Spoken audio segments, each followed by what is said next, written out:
শান্তিনিকেতনটা actually খুব শান্তির জায়গা মতো লাগে, আর আমার মায়ের খুব ফেভারিটও। শান্তিনিকেতনটা খুব ক্লাসিকও লাগে। যখন শান্তিনিকেতনে আসি তখন অত নিরিবিলি এখন না থাকলেও বাকি অনেক জায়গার তুলনায় অনেক শান্ত থাকে, অনেক শান্তির লাগে। সৃজনী একটা অন্যতম ঘোরার জায়গা।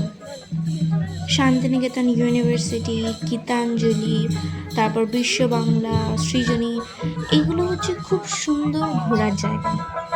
তার মধ্যে থেকে একটার কথা বলি, সৃজনী। এটির জায়গাটা খুব সুন্দর, খুব বড়, এত বড় পরিসর যে ঘুরে শেষ করা যায় না।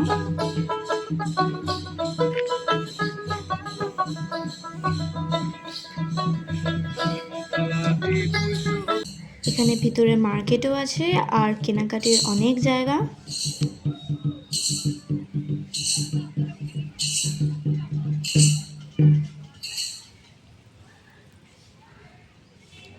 একটা পুরো অন্যরকম ধারার একটা জিনিসের সম্ভার, যেগুলো সকলের খুব ভালো লাগে, যেটার মধ্যে একটা রবীন্দ্র ছোঁয়া আছে, যেটাতে সবার যেখানে বারবার যেতে ইচ্ছে করে।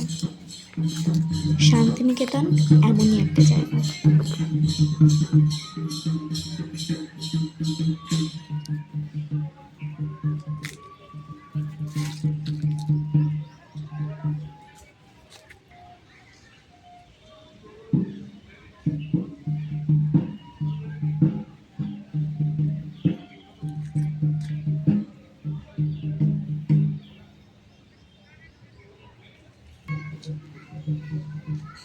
শান্তিনিকেতন রবীন্দ্র ভাবনা, রবীন্দ্র সৃষ্টির জায়গা, তাই বারবার এলেও আবার আসতে ইচ্ছে করে।